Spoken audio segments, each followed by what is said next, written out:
Hey what's up guys, अब हम आगे बढ़ेंगे अपनी कलेक्शन फ्रेमवर्क के अंदर और बात करेंगे क्यू और सेट के बारे में। क्यू के अंदर जो क्लासेस होंगी वो देखेंगे एंड देन सेट के अंदर की क्लासेस को देख रहे होंगे। तो आज हम पढ़ेंगे क्यू इंटरफेस को and then implementation of queue with link list. इसके अलावा प्रायोरिटी क्यू और एरे डेक ये भी पढ़ेंगे, डब्ल्यू एंडेड क्यू। उसके बाद सेट पढ़ेंगे एंड देन हैश सेट पढ़ेंगे। इसके अलावा ट्री सेट भी होता है, वो भी देखेंगे and then Java set of custom object, ये इंपॉर्टेंट रहने वाला है, ये भी देखने वाले हैं। ठीक है, तो all these are topics for today. Start करते हैं सबसे पहले जावा क्यू इंटरफेस के साथ। तो Q interface of Java collection framework provide the functionality of the Q data structure, it extends the collection interface. Basically Q is also an interface. हमने देखा था कि हमारे पास कलेक्शन इंटरफेस होता है, उसके अंडर में हमने लिस्ट इंटरफेस ऑलरेडी देख लिया है। अब ये एक क्यू इंटरफेस है। क्यू इंटरफेस एक्सटेंड करता है कलेक्शन इंटरफेस को। तो कलेक्शन इंटरफेस की जो भी चीज़ें होंगी, जो भी मेथड्स होंगे, वो इसके अंदर ऑलरेडी आ चुके हैं।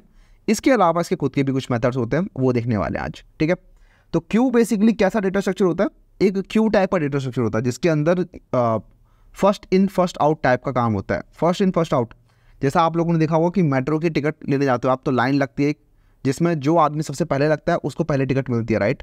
तो लाइन कुछ इस तरीके से लगती है, ये समझ लो लाइन लग रही है, जिसमें लोग पीछे से ऐड होते हैं, राइट। इसको मैं चेंज कर लेता हूँ, लोग पीछे से ऐड होते हैं इधर से और लोग फिर यहाँ से बाहर निकलते हैं, राइट। तो ऐसा क्यू का डेटा स्ट्रक्चर होता है कि एडिशन होता है इसका पीछे से रियर एंड से, एंड डिलीशन या फिर जो भी इसमें से एलिमेंट बाहर निकल रहे हैं वो आपका फ्रंट एंड से होता है। तो this is a normal Q data structure. Q को फिर फर्दर इंप्लीमेंट कर रहे होते हैं आपके एरे डेक, लिंक लिस्ट और प्रायोरिटी क्यू। हम पहले लिंक लिस्ट देख लेते हैं। लिंक लिस्ट वैसे हमने देखा था लिस्ट के अंदर भी, राइट। लेकिन लिंक लिस्ट जो होता है बेसिकली एक क्लास है लिंक लिस्ट, तो राइट। तो अगर लिंक लिस्ट एक क्लास है इस तरीके से, तो एक क्लास मल्टीपल इंटरफेसेस को इम्प्लीमेंट कर सकती है, राइट। तो इसने लिस्ट इंटरफेस को भी इम्प्लीमेंट किया होता है और साथ में इसने क्यू इंटरफेस को भी इम्प्लीमेंट किया होता है। तो इसके पास लिस्ट की प्रॉपर्टी भी होती है और क्यू की प्रॉपर्टी भी होती है लिंक लिस्ट क्लास के अंदर। एरे डेक के अंदर डेक की प्रॉपर्टी होती है, डब्ल्यू एंडेड क्यू की। प्रायोरिटी क्यू ने क्यू को इम्प्लीमेंट किया होता है। तो जरा देखते हैं कि करके तीनों चीज़ों को। सबसे पहले हम बात करेंगे लिंक लिस्ट की। लिंक लिस्ट की हेल्प से आप लोग कैसे क्यू के मेथड्स को इम्प्लीमेंट कर सकते हो। तो क्यू के कौन कौन से मेथड होते हैं पहले वो देख लेते हैं। तो जावा क्यू इंटरफेस के अंदर ऐड, ऑफर, ये दो मेथड होते हैं। तो ऐड की हेल्प से, ऐड तो आपको पता है ये कलेक्शन से एक्सटेंड हो रहा है, ये तो कलेक्शन इंटरफेस ने दिया हुआ है ऐड, जिससे आप कोई एलिमेंट ऐड कर सकते हो। लेकिन इसकी इम्प्लीमेंटेशन जो यहाँ पर वो क्यू डिफाइन करेगा कि किस तरीके से एलिमेंट ऐड हो रहे होंगे। और उसके अलावा एक होता है ऑफर। तो ऐड और ऑफर दोनों के दोनों सेम ही काम करते हैं, क्यू के अंदर एलिमेंट को ऐड करने काम में आते हैं। बस दोनों के अंदर डिफरेंस क्या है कि ऐड मेथड के अंदर अगर आप गलती से किसी टाइम पे ऐड नहीं कर पाए, किसी भी रीज़न की वजह से, मे बी आपकी मेमोरी फुल हो गई है या फिर बीच में प्रोग्राम बंद हो गया, जो भी रीज़न रहे हों, उनकी वजह से अगर आप ऐड नहीं कर पाए तो यहाँ पे एक्सेप्शन थ्रो हो जाएगा। वहीं पे ये ट्रू या फॉल्स रिटर्न करता है सिर्फ। तो मोस्ट ऑफ द टाइम आपको ऑफर यूज़ करना चाहिए, बिकॉज इसके अंदर आपका एक्सेप्शन थ्रो नहीं होगा बार बार। ठीक है, इसके अलावा अगला होता है आपका रिमूव या पोल। तो रिमूव ये कह लो या पोल कह लो, दोनों एक ही बात है। दोनों आपके फ्रंट से एलिमेंट को रिमूव करने के काम में आते हैं। तो रिमूव मेथड एक्सेप्शन थ्रो करेगा अगर आप एम्प्टी क्यू के अंदर से रिमूव करने का ट्राई करते हो। वहीं पर पोल मेथड आपका नल रिटर्न कर देगा अगर आप एम्प्टी क्यू के अंदर से पोल करने का ट्राई करते हो। तो मोस्ट ऑफ द टाइम आपको पोल मेथड यूज़ करना चाहिए, बिकॉज आप नहीं चाहते आपके कोड के अंदर एक्सेप्शन हैंडलिंग भी आपको करनी पड़े, मतलब डीएसए के कोड के अंदर। अगर आप डेवलपमेंट की बात करें तो कई बार हम चाहते हैं कि ठीक है हम एक्सेप्शन हैंडलिंग कर लेंगे अलग तरीके से, या मे बी हम चाहते हैं कि हमारा ऐप क्रैश हो जाए, एक्सेप्शन थ्रो हो जाए अगर हम एम्प्टी क्यू के अंदर से कुछ निकालने का ट्राई कर रहे हैं। वैसे ये भी बहुत रेयर सिनेरियो होता है, लेकिन आपके पास स्टिल दो मेथड होते हैं। एक मेथड आपका एक्सेप्शन थ्रो कर देता है अगर एम्प्टी क्यू के अंदर से आप रिमूव करने का ट्राई कर रहे हो, एक मेथड आपको बस नल रिटर्न करता है। अगला होता है हमारे पास एलिमेंट एंड पीक। दोनों का काम सेम ही है, पीक करने काम में आता है कौन सा एलिमेंट अब नेक्स्ट बाहर निकलने वाला है इस क्यू के अंदर से। ठीक है, तो जो भी फ्रंट पे होगा वही बाहर निकलेगा। लेकिन again element method exception throw कर देगा अगर क्यू एम्प्टी हुई तो। वहीं पे जो पीक मेथड होगा ये आपको नल रिटर्न कर देगा अगर आपकी क्यू एम्प्टी हुई तो। तो पोल और पीक में डिफरेंस क्या है? पोल मेथड रिमूव करने काम में आता है, एलिमेंट को रिमूव कर देता है। पीक मेथड बस बताने काम में आता है कि कौन सा एलिमेंट अब नेक्स्ट रिमूव होगा पोल मेथड से। ठीक है, तो पीक मेथड बस पीक करने काम में आता है, बस देखने काम में आता है। वहीं पर पोल मेथड पूरा रिमूव कर देता है। और साथ में एक होता है ऑफर जो कि ऐड करने काम में आता है। ठीक है, तो आपको जो मेथड याद रखने होते हैं ऑफर, पोल एंड पीक, ये तीन मेथड आपको याद रखने हैं। ठीक है, ये इम्प्लीमेंट हो रहेंगे हमारे लिंक लिस्ट के अंदर। तो जरा इसकी इम्प्लीमेंटेशन देखते हैं। तो अगर आपको क्यू देखना है तो क्यू के लिए हम यहाँ पर आएंगे लर्न क्यू के अंदर, और यहाँ पर मैं एक क्यू बना लूँगा। तो queue of let's say integer, ये भी जेनेरिक सपोर्ट करती है, and let's call it queue equals to new. अब क्योंकि ये एक इंटरफेस है तो इसको आपको इम्प्लीमेंट करना पड़ेगा, तो आप यहाँ पर लिंक लिस्ट की हेल्प से इसे इम्प्लीमेंट कर सकते हो। लिंक लिस्ट ने इसको इम्प्लीमेंट किया होता है, ठीक है। इसके बाद हम इसको कर लेंगे इम्पोर्ट, और अब इस क्यू के अंदर हम कुछ एलिमेंट ऐड करते हैं। तो जिस तरीके से एक क्यू के अंदर जो भी मैं बता रहा था आपको, टिकट वाला एग्जांपल दे रहा था कि टिकट वाले क्यू के अंदर पीछे एलिमेंट ऐड होते रहते हैं, वैसे ही सेम यहाँ पर ऐड हो रहे होंगे। तो आप ऐड करोगे Q dot add, let's say 10 and then 20 30 भी आप ऐड कर लोगे। लेट्स से एक और ऐड करते हैं 40। तो अब अगर आप यहाँ पे क्यू को अपनी प्रिंट कराओगे तो आपके सेम यही सीक्वेंस में प्रिंट हो जाएंगे 10 20 30 40, ठीक है, इस तरीके से। लेकिन जब आप इसमें से रिमूव करने का ट्राई करोगे, तो सपोज करो मैं इसमें से रिमूव कर देता हूँ कुछ, तो क्यू डॉट ऐड मेथड से तो आपके ऐड हो रहे हैं, लेकिन मैं बताता कि आपको ऑफर यूज़ करना चाहिए, तो यहाँ पे मैं हर जगह ऑफर करने वाला हूँ, ठीक है। तो ऑप्शन एंड ऑप्शन शिफ्ट, हाँ ऑप्शन शिफ्ट या फिर ऑल्ट शिफ्ट दबा के आप यहाँ पर क्लिक करोगे तो ये चारों लाइनें सिलेक्ट हो जाएंगी इस तरीके से, एंड देन आप चारों जगहों पे एक साथ लिख सकते हो इस तरीके से। तो अब ये भी सेम काम करेगा, ये भी एलिमेंट ऐड करने काम में आएगा, ठीक है। अभी भी हम इसे प्रिंट करेंगे तो आपके एलिमेंट अभी भी ऐड हो रहे होंगे, कुछ भी चेंज नहीं हुआ। बस ये हुआ कि ऑफर मेथड जो है ये ट्रू या फॉल्स रिटर्न करता है, ये देखो बूलियन रिटर्न करता है, और ये आपका एक्सेप्शन थ्रो नहीं करता है, ठीक है। तो आप ऐड भी यूज़ कर सकते हो, लेकिन मोस्ट रिकमेंडेड आपके लिए होगा ऑफर। उसके बाद अगला हम इसमें से पोल कर सकते हैं। तो अगर मैं इसमें से करूँगा क्यू डॉट पोल इस तरीके से, और इस चीज़ को मैं प्रिंट भी कराऊंगा कि पोल क्या हुआ है, तो क्यू डॉट पोल को मैंने प्रिंट करा लिया इस तरीके से। और अब इसके बाद मैं दोबारा से अपनी क्यू प्रिंट कराता हूँ। तो पहले मैंने एक एलिमेंट पोल कर लिया इसमें से, उसके बाद अब मैं दोबारा क्यू प्रिंट करा रहा हूँ अपनी, तो देखते ज़रा क्या होता है। तो आपने गैस कर दिया होगा वैसे कि 10 इसमें से बाहर निकल जाएगा, बिकॉज 10 सबसे आगे है, ठीक है। 10 सबसे पहले डला था, फर्स्ट इन फर्स्ट आउट वाला स्ट्रक्चर है इसके अंदर, कि फर्स्ट कौन सा इन हुआ था, फर्स्ट 10 इन हुआ था, राइट।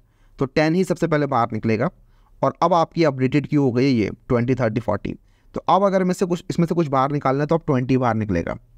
तो क्यू डॉट पोल तो आपका रिमूव करने काम में आता है, लेकिन इसके अलावा एक होता है क्यू डॉट पीक, राइट। तो क्यू डॉट पीक करेंगे हम, उससे आप चेक कर सकते हो कि अगला कौन सा एलिमेंट बाहर निकलने वाला है। और इसके बाद मैं दोबारा से अपनी क्यू को प्रिंट करा लूँगा। तो अब आप देखेंगे कि 20 बाहर नहीं निकलेगा, 20 बस प्रिंट हो जाएगा। यहाँ पर 20 बस प्रिंट हो गया, बिकॉज पीक मेथड बताता है कि अगला कौन सा एलिमेंट बाहर निकलने वाला है, और 20 बाहर निकलने वाला है, इसलिए इसने बस 20 का बता दिया, 20 को इसने बाहर निकाला नहीं। पोल करूँगा यहाँ पर तब बाहर निकल जाएगा 20 भी, ठीक है। और यहाँ पर रन करेंगे तो अब 20 भी बाहर निकल चुका है और 30 40 बचा है। लेकिन अगर आप पीक करोगे सिर्फ, तो आप बस देख सकते हो कि अगला एलिमेंट कौन सा बाहर निकलने वाला। तो ये 3 मेथड इसके अंदर इंपॉर्टेंट होते हैं, offer, poll and peek queue के अंदर। क्यू को इंप्लीमेंट करना है तो लिंक लिस्ट की हेल्प से आप इंप्लीमेंट कर रहे होते हो। इसकी इनर इंप्लीमेंटेशन हम बाद में समझेंगे जब हम क्यू डेटा स्ट्रक्चर को एक अलग से एकदम समझ रहे होंगे, ठीक है। पूरा का पूरा क्यू डेटा स्ट्रक्चर हम पढ़ रहे होंगे अलग से, जिसके अंदर क्यू की बातें हो रही होंगी, क्यू को हम खुद से भी इंप्लीमेंट कर रहे होंगे with the help of this link list. तो वहाँ पे अच्छे से क्यू को दोबारा समझ रहे होंगे, लेकिन आपको पता रहना चाहिए कि हाँ क्यू हमारे पास ऑलरेडी बना हुआ है कलेक्शन फ्रेमवर्क के अंदर, सो दैट हमें अगर क्यू की रिक्वायरमेंट हो कभी किसी क्वेश्चन को सॉल्व करने के लिए, तो हम सीधा कलेक्शन फ्रेमवर्क का क्यू यूज़ कर सकते हैं, सो दैट हमें खुद से इंप्लीमेंटेशन नहीं करनी पड़ेगी क्यू की, ठीक है। तो ये हो गया हमारा क्यू, जिसके अंदर ये 3 मेथड थे। इसके अलावा कुछ और भी मेथड होते हैं, जैसे कि अगर सपोज करो आपको इस क्यू के अंदर पूरा का पूरा इटरेट करना है, राइट। तो एक तरीका है जिससे आप इटरेट कर सकते हो, which is using your while loop, right. तो while not Q dot is empty, ये इज़ एम्प्टी तो आपका कलेक्शन से ही आ रहा है, ये बताता है कि क्यू जब तक एम्प्टी नहीं हो जाती तब तक ये लूप चलेगा। और इसके बाद आप यहाँ पे अपनी क्यू डॉट पोल कर सकते हो। तो ये क्या होगा, यहाँ से क्यू डॉट पोल होते होते प्रिंट होते रहेंगी चीज़ें, और जब तक क्यू एम्प्टी नहीं आती तब तक ये लूप चलता रहेगा। इसे रन करते हैं, ठीक है। तो आप देखेंगे यहाँ पर 10 20 30 40 प्रिंट हो रहा है। उसके बाद जब तक क्यू एम्प्टी नहीं आती तब तक आप इसमें से एलिमेंट बाहर निकाल रहे हो। तो हो क्या रहा है इस वाइल लूप के अंदर, जरा समझते हैं हम कि जब तक क्यू एम्प्टी नहीं आती, तो while Q is not empty, तो this is thing is true right now, right. ये ट्रू है तो आप इस लूप में जाओगे और क्यू डॉट पोल कर दोगे, तो पहले नंबर पे बाहर निकलेगा 10 और 10 प्रिंट हो जाएगा, इसलिए यहाँ पर 10 प्रिंट हो गया, ठीक है। उसके बाद क्या क्यू एम्प्टी हो गई? नहीं, क्यू एम्प्टी नहीं हुई, क्यू के अंदर भी ये 3 एलिमेंट बचे हैं। तो आप अगेन ये कंडीशन ट्रू है, तो आप अगेन इसमें जाओगे और अगला एलिमेंट पोल कर दोगे विच इज़ 20, तो 20 प्रिंट हो जाएगा, एंड 30 एंड देन 40। जब 40 भी बाहर निकल जाएगा तो क्यू आपकी एम्प्टी हो जाएगी। तो क्यू इज़ एम्प्टी ये देगा ट्रू, और यहाँ पे मैंने नॉट लगा रखा है इसीलिए ये हो जाएगा फॉल्स। तो वाइल कंडीशन हमारी फॉल्स हो जाएगी और आप लूप से बाहर निकल जाओगे। तो इस तरीके से आप अपनी क्यू के अंदर ट्रैवर्स करते हो, ठीक है। तो आई थिंक क्यू के जितने भी मेथड्स थे आपको सारे के सारे समझ में आ गए होंगे। एक चीज़ और कि अगर आपकी क्यू एम्प्टी हो चुकी है, जैसे यहाँ पर हमारी क्यू एम्प्टी हो गई है, तो अब अगर यहाँ पे आप क्यू डॉट पोल करोगे तो आपको पता है कि क्यू के अंदर कुछ भी बचा नहीं है, तो अब इसके अंदर पोल करने पे कुछ मिलने वाला नहीं है, तो नल मिलेगा यहाँ पर, ठीक है। तो अगर आप एम्प्टी क्यू के अंदर से पोल करने का ट्राई करते हो तो आपको नल मिलता है। पोल के अलावा मैंने आपको एक और मेथड बताया था विच इज़ रिमूव, राइट। ये था पोल, और पोल के कॉरस्पॉन्डिंग एक मेथड है रिमूव। रिमूव मेथड को अगर यहाँ पर हम कॉल कर देंगे तो आपको एक एक्सेप्शन मिल जाएगा which you may want in some cases, but आप हमेशा उसको नहीं चाहते, ठीक है। तो यहाँ पर देखो ये एक्सेप्शन ही थ्रो हो गया इधर सीधा। तो you might want your code to throw some exception और you might not want to throw exception, तो आप उस केस में डिसाइड कर सकते हो। यूजुअली आपको पोल ही बोला जाता है, पोल ही चलाना चाहिए, बिकॉज पोल के अंदर से एक्सेप्शन थ्रो नहीं होता है even if the Q is empty, ठीक है। तो ये हमारे क्यू के मेथड्स हो गए। इसके बाद हम आगे बढ़ेंगे और बात करेंगे एरे डेक क्लास के बारे में। तो डेक होता है हमारे पास, डेक मतलब डबली एंडेड क्यू। अब ये डबली एंडेड क्यू का मतलब क्या होता है, जिसके अंदर आप दोनों साइड से एलिमेंट ऐड कर सकते हो और रिमूव कर सकते हो, ठीक है। तो जावा के अंदर दो टाइप की क्यू होती है हमारे पास, मतलब जावा के अंदर डेटा स्ट्रक्चर ही हमारे दो टाइप के होते हैं। ये वाली जो हमने क्यू देखी थी इसके अंदर क्या था, एडिशन सिर्फ रियर से हो रहा है और फ्रंट से डिलीशन हो रहा है, ठीक है। लेकिन इसके अलावा एक और क्यू होती है जिसके अंदर आप एडिशन भी कर सकते हो रियर से और डिलीशन भी कर सकते हो रियर से, ठीक है। यहीं से आपका डिलीशन भी हो जाएगा। तो एडिशन भी हो रहा है यहीं से रियर से और यहीं से डिलीशन भी हो गया। सिमिलरली यहीं से डिलीशन हो रहा है और यहाँ से एडिशन भी हो गया आपका, इसे आप ऐड भी कर पा रहे हो। तो this thing is your deck, ठीक है। इसको पढ़ते हैं डेक, डी क्यू नहीं पढ़ते इसको, डेक पढ़ते हैं इसको। और डेक का मतलब होता है डबली एंडेड क्यू। डबली एंडेड क्यू मतलब दोनों एंड से आप इसको क्यू की तरह ट्रीट कर सकते हो। आप या तो फ्रंट से कर लो या आप रियर से कर लो, या तो आप फर्स्ट से कर लो या फिर आप लास्ट से कर लो।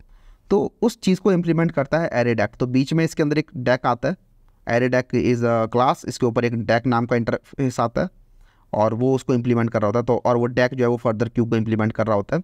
तो एरे डेक के अंदर इसी वजह से दो इम्प्लीमेंटेशन होती है, क्यू की भी हो सकती है और डबली एंडेड क्यू की भी हो सकती है। आप दोनों मर्जी तरीके से ट्रीट कर सकते हो इसको। और अभी मैं दिखाऊंगा कि एरे डेक इतना वर्सेटाइल है कि इसकी हेल्प से आप लोग चाहो तो स्टैक भी इम्प्लीमेंट कर सकते हो, ठीक है। और ज़्यादातर आपको रिकमेंड किया जाता है कि आप एरे डेक की हेल्प से स्टैक इम्प्लीमेंट करो। एरे डेक के अंदर स्टैक के भी फंक्शन होते हैं, पुश, पॉप एंड पीक, तो वो हम देखने वाले हैं एरे डेक के अंदर। तो ज़्यादा कंफ्यूज नहीं होना है, डेक को मैं समझाता हूँ। दोनों साइड से आप इसमें अंदर बेसिकली एलिमेंट ऐड और रिमूव कर सकते हो। तो ज़रा समझते हैं इसको। तो डेक को समझने के लिए मैं काम करता हूँ, यहाँ पे एक नई क्लास बना लेता हूँ। तो समझते हैं, सपोज करो मैंने एक डेक बनाना है, तो डेक के लिए हम बनाएंगे यहाँ पे एरे डेक।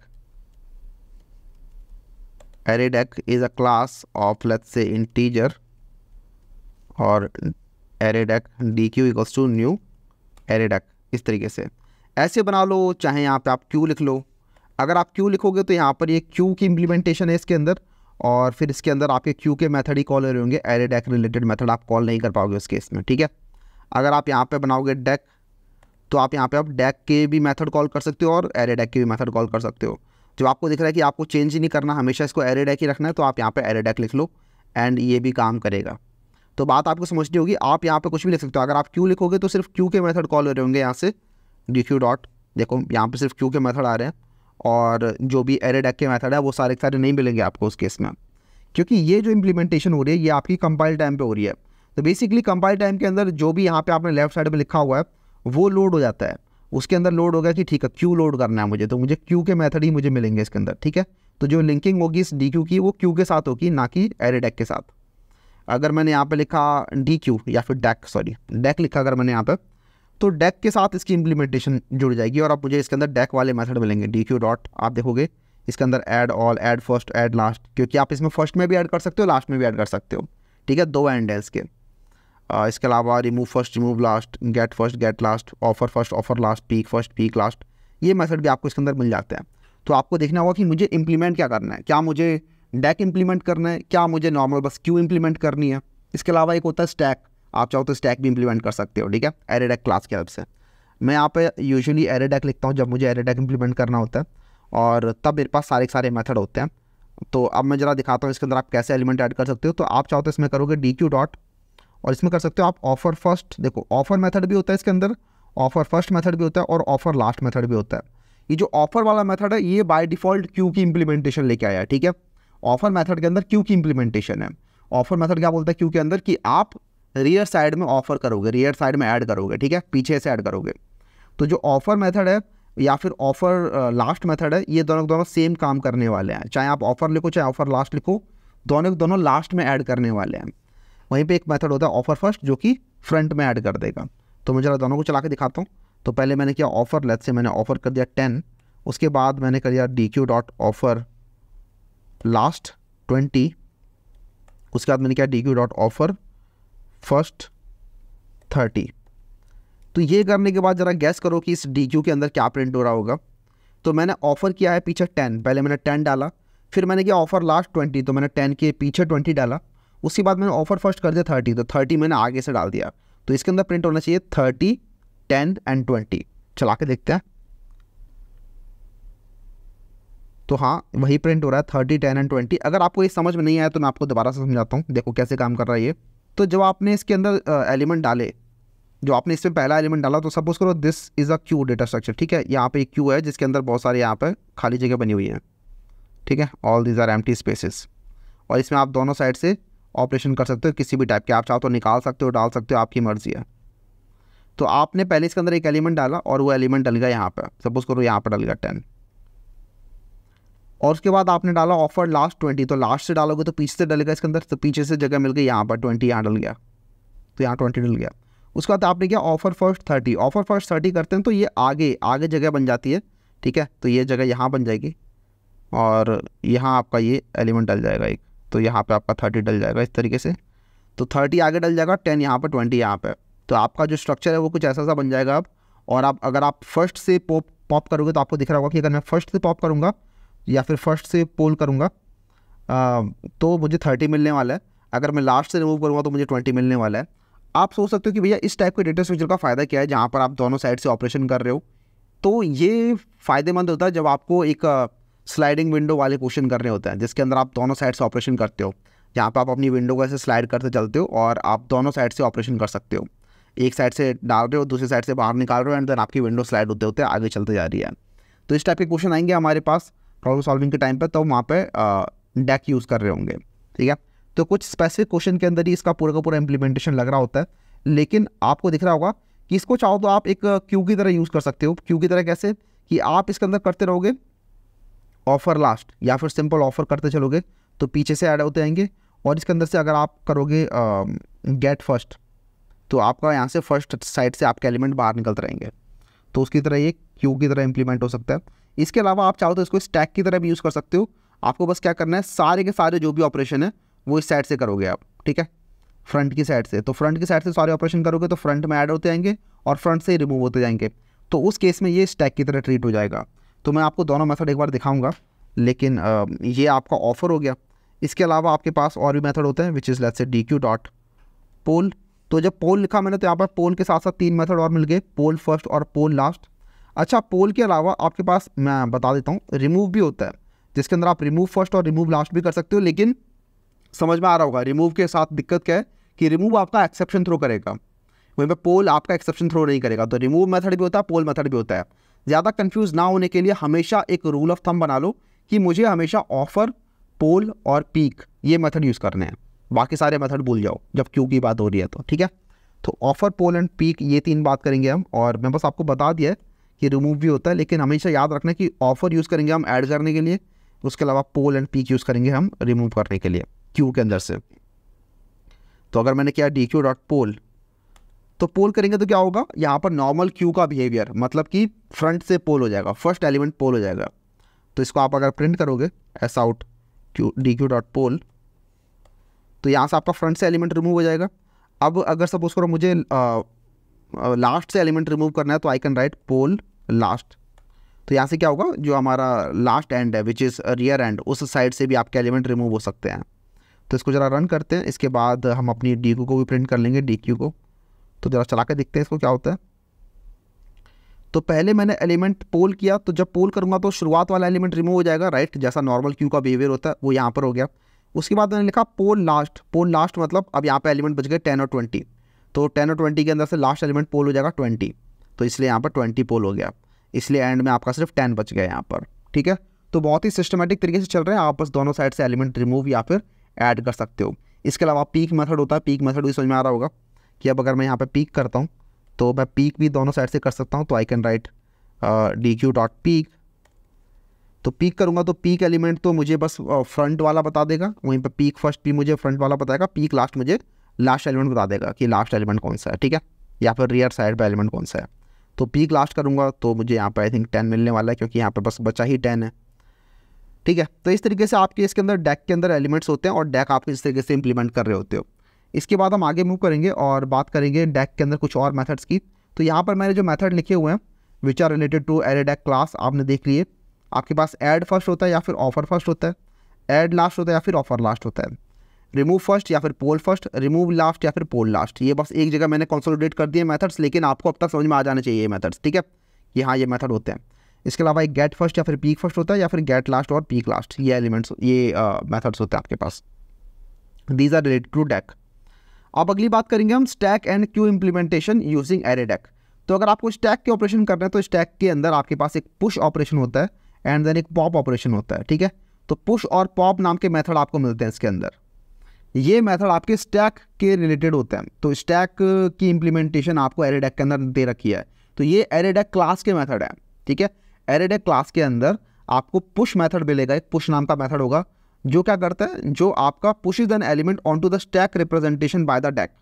तो ये आपका यूजुअली फ्रंट में ऐड करता है एलिमेंट, और पॉप एलिमेंट फ्रंट से रिमूव कर देता है। तो इस तरीके से आप चाहो तो स्टैक बना सकते हो। और रिकमेंडेड प्रैक्टिस यही है कि आपको अगर स्टैक यूज़ करना है, स्टैक इंप्लीमेंट करना है, तो एरे डेक क्लास का यूज़ करो स्टैक इंप्लीमेंट करने के लिए, ना कि स्टैक क्लास का यूज़ करो।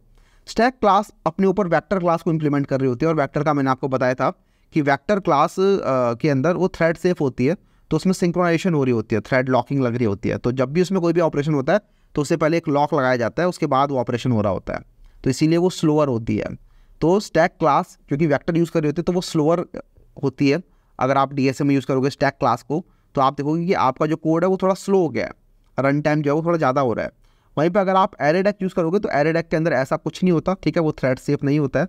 तो एरे डेक इसलिए ज़्यादा फास्टर होता है, इसलिए आपको रिकमेंड किया जाता है कि आप एरे डेक यूज़ करो, और एरे डेक के जो मेथड है which are push and pop वो यूज़ करो। यहाँ पर एक बात याद रखने की वो ये है, यहाँ पर बहुत ज़्यादा बार लोग कन्फ्यूज़ कर जाते हैं, वो ये कि स्टैक के अंदर होता है पॉप मेथड, वहीं पर क्यू के अंदर होता है पोल मेथड, ठीक है। स्टैक के अंदर होता है पॉप, क्यू के अंदर होता है पोल, ये याद रखना है, ये मत भूल जाना, ठीक है। स्टैक के अंदर पुश मेथड होता है, क्यू के अंदर पुश मेथड नहीं होता, कुछ क्यू के अंदर आपका ऑफर मेथड होता है। तो क्यू के अंदर आप करते हो ऑफर एंड पोल, स्टैक के अंदर करते हो आप पुश एंड पॉप, ठीक है। तो एरे डेक से स्टैक कैसे बना सकते हो आप, कुछ नहीं करना, बस आप एरे डेक बनाओ अपना, जैसे ये आपने एरे डेक बना लिया, ठीक है। यही एरे डेक के अंदर आप चाहो तो अपने push and pop method start कर सकते हो करने। तो फॉर एग्जांपल मैं यहाँ पे इसको कमेंट करता हूँ फिलहाल के लिए, और सपोज करिए मैंने एरे डेक बना लिया अपना, ठीक है। इसका नाम मैंने DQ ही रख लिया, आप चाहो तो इसका नाम स्टैक कर सकते हो, यहाँ पर फर्क नहीं पड़ेगा, यहाँ पर मैं स्टैक कर देता हूँ। तो अब मैं चाहूँ मतलब DQ लिखो स्टैक लिखो, ये तो वेरिएबल नेम है, राइट। अब मैं यहाँ पर कर सकता हूँ स्टैक डॉट पुश, और मैं करता हूँ लेट्स से 10 को पुश किया मैंने, फिर मैंने यहाँ पर लेट्स से 30 पुश किया और 20 पुश किया। तो ये जो पुश वाले ऑपरेशन हो रहे हैं यहाँ पर, ये पुश ऑपरेशन स्टैक की कॉन्फ़िगरेशन का ध्यान रख के हो रहे हैं, ठीक है। तो स्टैक की कॉन्फ़िगरेशन क्या होती है कि आप ऊपर एलिमेंट डालते हैं, तो पहले 10 डाला, उसके ऊपर 20, उसके ऊपर 30, इस तरीके से आपने एलिमेंट डाले हैं। तो आप सारे सारे एलिमेंट एक्चुअली फ्रंट में डाले आ रहे हो। तो आपने पहले 10 डाला, उसके फ्रंट में 20 डाल दिया, उसके फ्रंट में 30 डाल दिया। और अगर आप अभी स्टैक को प्रिंट करोगे, ऐसा आउट करते हैं स्टैक को, तो आप देखोगे कि एलिमेंट किस ऑर्डर में प्रिंट हो रहा है। तो एलिमेंट प्रिंट हो रहे हैं हमारे 30, 20, 10, बिल्कुल जैसा होना भी चाहिए था कि स्टैक आपका नॉर्मल था, राइट। एरे डेक ही है, ये एरे डेक ही तो है। एरे डेक के अंदर जो पुश ऑपरेशन होते हैं ये आपके फ्रंट में पुश कर रहे होते हैं। तो पहले फ्रंट में 10 गया, फिर 10 के फ्रंट में 20 गया, 20 के फ्रंट में 30 गया। तो इस तरीके से 30, 20, 10 स्टैक की इंप्लीमेंटेशन हो गई है। अब इसमें से अगर आप करोगे पॉप, तो पॉप जो होता है ये भी आपका स्टैक का ही फंक्शन होता है, राइट। ये भी आपका स्टैक का ही फंक्शन है। और इसको अगर मैं प्रिंट करता हूँ स्टैक डॉट पॉप, तो पॉप से क्या होगा, जो फ्रंट एलिमेंट होगा विच इन दिस केस इज 30, ये आपका चल जाने वाला है। तो आप यहाँ पे 30 को बाहर निकाल सकते हो। तो इस तरीके से आपने स्टैक रिलेटेड ऑपरेशन कर लिए पुश एंड पॉप। पीक करोगे तो पीक करने से भी आपका फ्रंट एलिमेंट ही पीक होता है, तो वो भी अगेन आपकी नॉर्मल इम्प्लीमेंटेशन है स्टैक वाली ही। तो स्टैक डॉट पीक जो होता है वो आप दोनों जगहों पे यूज़ कर सकते हो। ये पीक मेथड दो, आप चाहो तो क्यू बनाते टाइम भी यूज़ कर सकते हो, आप चाहो तो स्टैक बनाते टाइम भी यूज़ कर सकते हो। तो एरे डेक जो होता है वो बहुत ही वर्सेटाइल होता है, क्योंकि इसकी हेल्प से आप लोग चाहो तो क्यू की इंप्लीमेंटेशन भी कर सकते हो, चाहो तो स्टैक की इंप्लीमेंटेशन भी कर सकते हो, ठीक है। इसके अंदर दोनों मेथड होते हैं, इसलिए एरेडैक क्लास को अलग से समझना बहुत ज़रूरी हो जाता है, क्योंकि इसकी हेल्प से आप लोग डबली एंडेड क्यू भी बना सकते हो, स्टैक भी बना सकते हो, क्यू भी बना सकते हो। ठीक है, तो ये देखो पीक मेथड हमने किया, तो क्योंकि 30 तो बाहर निकल चुका था तो अब 20 हो जाएगा पीक करने पे, which is what you want in a stack. तो ये स्टैक की इंप्लीमेंटेशन होगी यूजिंग द एरेडैक। इसके अलावा अगर आपको क्यू इंप्लीमेंट करना है यूजिंग द एरेडैक, तो आप क्या कर सकते हो, क्यू रिलेटेड मेथड कॉल कर सकते हो। फॉर एग्जांपल यहाँ पे मैं बनाता हूँ दूसरी एरेडैक। तो करना क्या है, एरेडैक लिखो यहाँ पे, ठीक है, ऑफ लेट्स से इंटीजर, और यहाँ पे मैं कर देता हूँ क्यू इक्वल्स टू न्यू एरेडैक। अब मैं इसके अंदर क्यू के मेथड कॉल कर सकता हूँ। तो क्यू के मेथड कौन कौन से होते हैं, तो क्यू का ऐड करने का मेथड होता है ऑफर। क्यू के अंदर आपको कोई एलिमेंट ऐड करना है तो आप ऑफर कॉल करोगे इस तरीके से 10, 20 एंड देन 30। तो ये क्यू के फॉर्मेट में ऐड हुए हैं एलिमेंट इस टाइम पे। और अगर मैं यहाँ पे प्रिंट करता हूँ अपनी क्यू को, तो क्यू प्रिंट करते हैं यहाँ पे, तो आप देखोगे 10, 20, 30 इस फॉर्म में जा रहा होगा, बिकॉज क्यू के अंदर क्या होता है, ऑफर करते हैं तो आपके ऑफर वो लास्ट से हो रहे होते हैं, राइट। तो 10 डला, 10 के पीछे 20, 20 के पीछे 30, इस तरीके से एलिमेंट डल गए। और अगर आपको उसमें से निकाल लें तो आप पॉप मेथड कॉल नहीं करोगे इधर, ठीक है। आप चाहो तो कर सकते हो पॉप मेथड भी, राइट, बिकॉज ये तो एक एरेडैक ही है, अल्टीमेटली तो ये एरेडैक है। लेकिन इस एरेडैक के अंदर आप चाहते हो कि क्यू के मेथड कॉल करने हैं आप, क्योंकि अब आपने इसकी क्यू वाली इंप्लीमेंटेशन यूज़ करना चाहते हो, तो आप यहाँ पे करोगे क्यू डॉट पोल, और पोल करेंगे तो हमारा ये पहला एलिमेंट बाहर निकाल देगा, ठीक है। तो 10 बाहर निकाल दिया। वैसे यहाँ पे अगर मैं पॉप करूँगा तो पॉप भी मुझे पहला एलिमेंट ही बाहर निकाल के देगा, बिकॉज पॉप भी फर्स्ट साइड से हो रहा होता है। तो काफ़ी सारी चीज़ें हो गई यार यहाँ पे, एक बार मैं दोबारा समझाता हूँ। देखो आपके पास ये क्यू जो है ना, अगर इसमें एलिमेंट इस तरीके से डले हुए हैं तो मल्टीपल चीज़ें होती हैं। सबसे पहले तो देखो, जब आपने एलिमेंट ऐड किया इसके अंदर, ऑफर कर रहे हो आप, तो ऑफर जब भी करते हैं ऑफर मेथड आपका पीछे से ऐड करता है, ठीक है, ऑफर पीछे से ऐड करता है। इसके अलावा जो ऐड होता है वो भी पीछे से ऐड करता है, ऐड लास्ट जो होता है वो भी पीछे से ऐड करता है,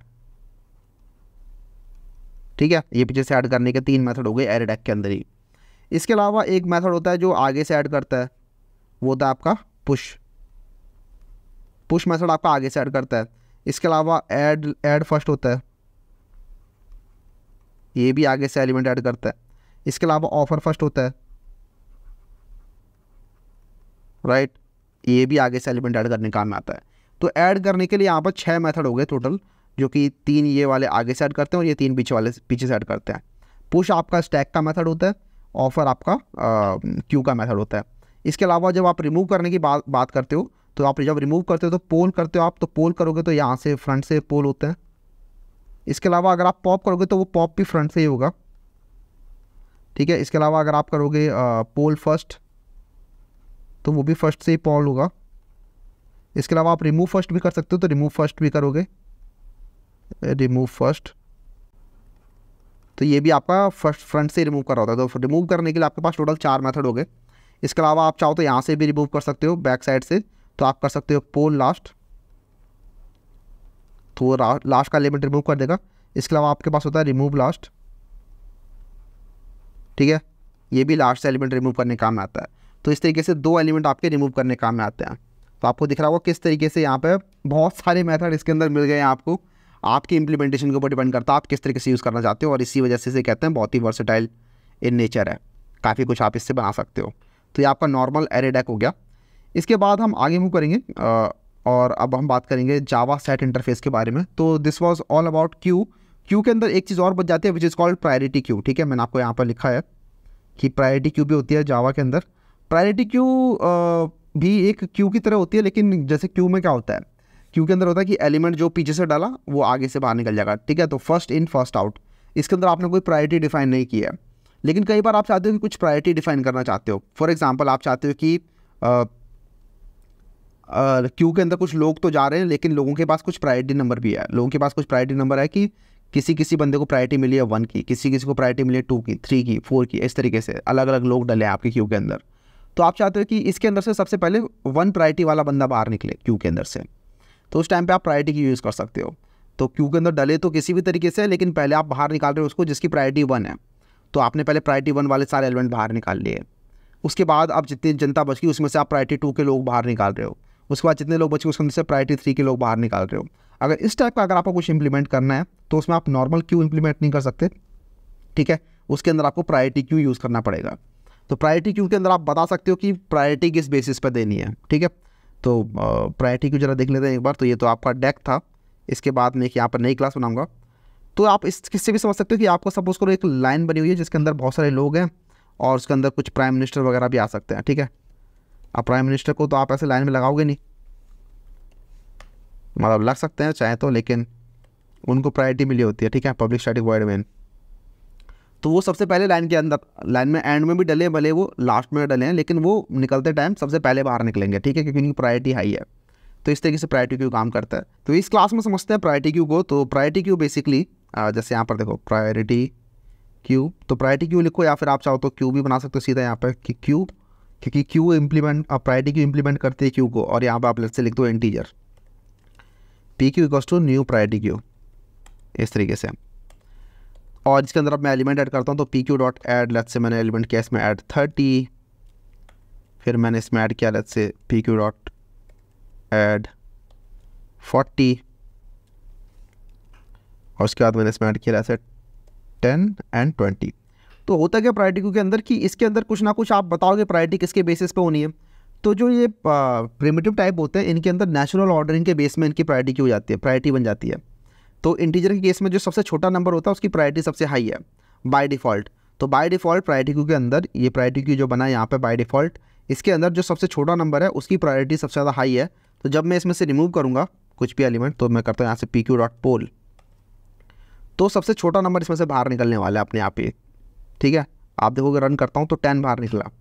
10 बाहर निकलने के बाद क्यू हमारा कैसा बन जाएगा, तो क्यू जरा प्रिंट करा देते हैं, तो पी क्यू, और यहाँ भी प्रिंट कराता हूँ एस आउट पी क्यू, और उसके बाद मैं दोबारा पोल करा लूँगा इसको, तो S out P Q dot poll. इसको जरा रन करते हैं। तो आप देखोगे पहले इसमें एलिमेंट थे 10 20 30 40, इसमें से 10 बाहर निकल गया। अब इसमें से फिर 20 40 30 एलिमेंट बचे, और उसके बाद इसमें से 20 बाहर निकल गया। अब 20 बाहर निकलने के बाद इसके अंदर एलिमेंट बचेंगे 30 40। एक चीज़ और यहाँ पर देखो, इसने एक तरीके से यहाँ पर एलिमेंट्स को सॉर्ट कर लिया है। ये सॉर्ट जो किया है इसने यहाँ पर बाय डिफ़ॉल्ट एक मिन हीप इम्प्लीमेंट किया है। तो मिन हीप भी हम पढ़ेंगे आगे फ्यूचर में जब हम बात करेंगे प्रॉब्लम सॉल्विंग की, तो वहाँ पे हम मिन हीप डेटा स्ट्रक्चर पढ़ेंगे जो कि एग्जैक्टली प्रायोरिटी क्यू ही होता है। तो प्रायोरिटी क्यू जो यहाँ पर हमारा बना हुआ है वो मिन हीप डेटा स्ट्रक्चर को फॉलो करते हुए बन रहा है। तो उसके अंदर क्या होता है कि सबसे छोटा एलिमेंट जो भी है डेटा स्ट्रक्चर के अंदर से वो आपका बाहर निकलता रहेगा पूरे टाइम। तो पहले इसमें से 10 बार निकला, अगली बारी में 20 बार निकला। अब मैं दोबारा अगर पोल करता हूँ यहाँ पर, तो इस बार 30 बार निकलेगा, ठीक है। उसके बाद दोबारा पोल करूँगा तो 40 बार निकलेगा एंड सो ऑन। तो अब देखो अब 30 बार निकला। तो इस तरीके से इसमें से जो सबसे छोटा एलिमेंट होता है वो बाहर निकलता है। तो प्रायोरिटी क्यू के अंदर बाय डिफ़ॉल्ट जो इंप्लीमेंटेशन है इंटीजर की वो ये है कि आप सबसे छोटा एलिमेंट बाहर निकालोगे। तो यहाँ की जो बाय डिफ़ॉल्ट इंप्लीमेंटेशन है उसको लेकिन हम चाहे तो चेंज कर सकते हैं by passing a custom comparator here inside this priority queue. तो जो प्रायोरिटी क्यू बन रही है इसके अंदर मैं अपने कस्टम कंपेरेटर पास कर सकता हूँ, और ये बताएंगे कि किस एलिमेंट को आपको दो एलिमेंट को कंपेयर कैसे करना है। तो अगर आपको प्रायोरिटी क्यू के अंदर एलिमेंट ऐड करने हैं तो एलिमेंट ऐड करते टाइम आपको 2 नंबर इसमें डालने हैं, कोई भी 2 नंबर, और उन 2 नंबर को कंपेयर करना है कि कौन सा नंबर बड़ा है कौन सा नंबर छोटा है। तो बाय डिफ़ॉल्ट क्या है कि अगर 2 नंबर हैं तो जो छोटा नंबर है उसको ये बड़ा मान लेता है, ठीक है, उसकी प्रायोरिटी हाई कर देता है। तो आप चाहो तो उस चीज़ को चेंज कर सकते हो by passing a new comparator here, जो मैं आपको बताऊंगा लाइव के अंदर, ठीक है। तो जैसे कि सपोज करो 2 नंबर ए और बी हैं, तो ये तो लैम्डा एक्सप्रेशन है। तो यहाँ पे एक कंपेरेटर डाल सकता है जिसके अंदर 2 इंटीजर जाता है कंपेयर मेथड के अंदर ए और बी। तो क्योंकि वो लैम्डा एक्सप्रेशन के अंदर एक ही मेथड है तो उसको आप चाहो तो इस तरीके से लिख सकते हो, और दोनों इंटीजर हैं। तो अगर आप यहाँ पे लिख दोगे बी माइनस ए, तो ये रिटर्न करता है बी माइनस ए और इसके बेसिस पे कंपैरिजन करता है। हो सकता है आपको ये लाइन समझ में ना आए, बट डोंट वरी, ये हम पूरा का पूरा समझेंगे अच्छे से फ्यूचर में। तो अभी यहाँ पर ये मैक्स शीप की तरह ट्रीट करेगा इसको, और अब सबसे बड़ा एलिमेंट ये बाहर निकालेगा। तो पहले था 10 20 30 40, अब देखो 40 पहले आ चुका है। और एक चीज़ और, ज़रूरी नहीं कि ये शॉर्ट हो हमेशा, लेकिन इस बात की गारंटी हमेशा है कि सबसे पहला एलिमेंट सबसे बड़ा होगा इस केस में। अब तो 40 सबसे बड़ा है, तो 40 बार निकला, उसके बाद 30 बार निकला, उसके बाद 20 बार निकला एंड 10 बार निकलेगा। तो ये इसकी मैक्स हीप वाली इंप्लीमेंटेशन है in case of integer. In case of string अगर आप करोगे तो ये डिक्शनरी वाइज सॉर्ट कर लेगा। तो डिक्शनरी के अंदर ए लेटर वाले पहले आते हैं, बी लेटर वाले बाद में आते हैं एंड सो ऑन। तो उसके हिसाब से ये उसकी नेचुरल ऑर्डरिंग के हिसाब से आगे बढ़ेगा, क्योंकि स्ट्रिंग की नेचुरल ऑर्डरिंग जो होती है वो डिक्शनरी वाइज होती है। सिमिलरली आप चाहो तो इसके अंदर कस्टम क्लास के भी प्रायोरिटी क्यू बना सकते हो। कस्टम क्लास की प्रायोरिटी क्यू बनाते टाइम आपको उसको कंपेरेबल मेथड से इंप्लीमेंट करना पड़ेगा। लेकिन ये सारी जो चीज़ें ये मैं आपको बाद में समझाऊंगा जब मैं कंपेरेबल और कंपेरेटर की बात कर रहा हूँ। तो कस्टम क्लास के भी क्यू बना सकते हो, प्रायोरिटी क्यू, तो प्रायोरिटी क्यू के अंदर जो भी एलिमेंट होते हैं उनको इम्प्लीमेंट करना चाहिए कंपेरेबल इंटरफेस को। कंपेरेबल इंटरफेस जिसने इम्प्लीमेंट किया होगा वो प्रायोरिटी क्यू आप उसकी बना सकते हो, बट वो अभी हमने देखा नहीं है, तो वो हम जब देखेंगे तो वहाँ पर उसको अच्छे से समझ लेंगे। और ये वाला लाइन भी हम अच्छे से समझ लेंगे कि ये लैम्डा एक्सप्रेशन की हेल्प से आपने कैसे कंपेरेटर बना दिया, ठीक है। तो डोंट वरी अबाउट दिस। इसके बाद हम आगे बात करेंगे अपने नेक्स्ट जावा सेट इंटरफेस के बारे में, ठीक है। तो ये भी एक इंटरफेस होता है जो कि जिसने कलेक्शन को एक्सटेंड किया होता है। तो कलेक्शन के अंडर में आपने देखा था 3 होता है, लिस्ट, क्यू और सेट। तो जिसमें से लिस्ट और क्यू तो हमने देख लिया, लिस्ट के भी मेथड देख लिए हमने सारे लिस्ट के, हमने जो एक्सटेंडेड क्लासेस थी वो भी देख ली, array list, link list, stack and vector. Similarly queue भी हमने देख लिया, क्यू भी एक इंटरफेस था और क्यू के रिलेटेड जो भी 3 क्लासेस थी, प्रायोरिटी क्यू, लिंक लिस्ट और एरे डेक, वो भी हमने देख लिया, ठीक है। अब हम बात करेंगे सेट की। सेट के ऊपर आपका कलेक्शन होता है और सेट को enum set, hash set, linked hash set और ट्री सेट, इन 4 क्लासेस ने इम्प्लीमेंट किया होता है, जिसमें से हम जो देखने वाले हैं वो होगी हैश सेट। हैश सेट ज़्यादा इंपॉर्टेंट होती है, ठीक है। मोस्टली यूज आपकी हैश सेट रहने वाली है, इसलिए हम हैश सेट यूज देख रहे होंगे। इसके अलावा ट्री सेट भी देख ही लेंगे। ट्री सेट के अंदर बेसिकली सॉर्टेड फॉर्म में आपका एलिमेंट मिलता है। लिंक्ड हैश सेट भी देख ही लेंगे। इनम सेट भी चलो देख ही लेते हैं फिर, ठीक है। इनम सेट वैसे कुछ ज़्यादा खास होता नहीं है, इसके लिए आपको इनम बनाने पड़ते हैं और मोस्टली आप इसको यूज़ करते नहीं हो कभी भी, मतलब अपने डेटा स्ट्रक्चर सॉल्व करते टाइम तो आप नहीं करते हो इसको यूज़, लेकिन स्टिल आज की क्लास में हम इसे देख ही लेते हैं कैसे काम करता है। तो set interface of the Java collection framework provides the features of mathematical set in Java. It extends the collection interface unlike the list interface. Set can not contain duplicate elements. तो ये बाकी सारे इंटरफेसेस से अलग है। List और Q के अंदर आपके डुप्लीकेट एलिमेंट्स अलाउड होते थे। आप चाहो तो 2 बार 10 डाल दो, 2 बार 20 डाल दो, तो फ़र्क नहीं पड़ता, 2 बार 10 और 2 बार 20 डल जाएंगे क्यू के अंदर या लिस्ट के अंदर, बिकॉज वो आपके डुप्लीकेट्स अलाउ करते थे। तो यहाँ पे अगर मैं 3 बार भी 40 डालूंगा तब भी आप देखोगे 40 सबसे आगे रहेगा हमेशा, ठीक है। 40 40 40 और 40 40, तो मतलब डुप्लीकेट्स अलाउड हो रहे हैं। तो लिस्ट के अंदर भी डुप्लीकेट अलाउड है, क्यू के अंदर भी डुप्लीकेट अलाउड है, लेकिन एक सेट इंटरफेस ऐसा है जिसके अंदर डुप्लीकेट्स अलाउड नहीं होते हैं। तो सेट के अंदर आपके डुप्लीकेट्स अलाउड नहीं होते हैं। तो जरा सेट को पढ़ते हैं। तो इसके लिए मैं आऊँगा यहाँ पर और लर्न सेट्स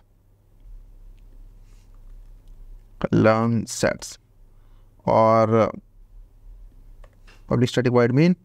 तो सेट को बनाना है आपको, सपोज करो सेट ऑफ इंटीजर बनाते हैं यहाँ पे हम।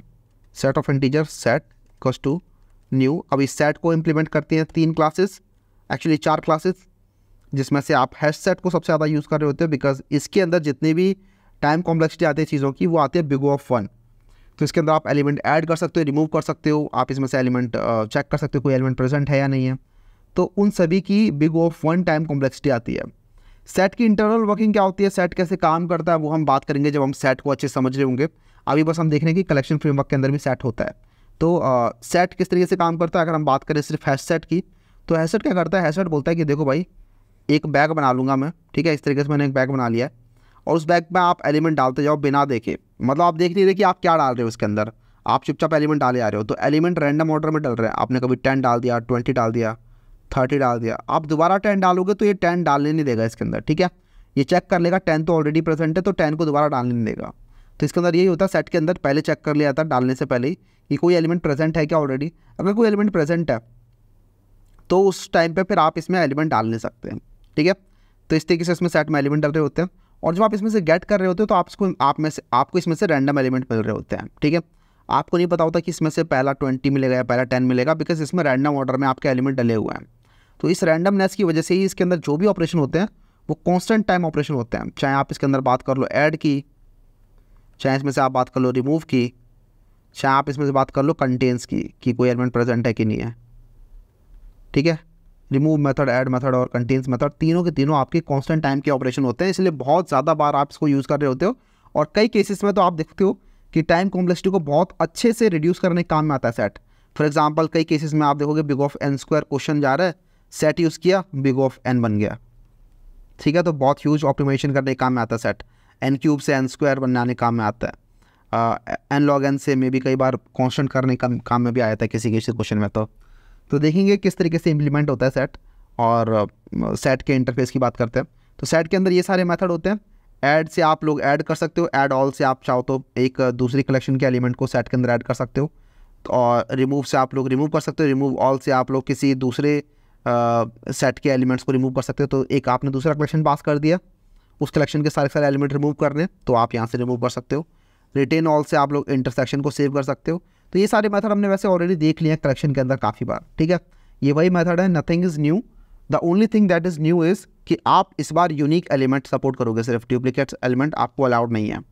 इसके अलावा क्लियर से आप रिमूव कर सकते हो, साइज से आप चेक कर सकते हो क्या साइज़ है, कंटेंट से आप चेक कर सकते हो कोई एलिमेंट प्रेजेंट है या नहीं है, एंड सो ऑन। तो ये आपका सेट होता है, और सेट को जरा एक बार मैं इंप्लीमेंट करके दिखाता हूँ यूजिंग हैश सेट। तो ये हमारा सेट है, और सेट को इंप्लीमेंट करेगा ये हैश सेट, और यहाँ पे आप कर सकते हो सेट डॉट ऐड, ठीक है।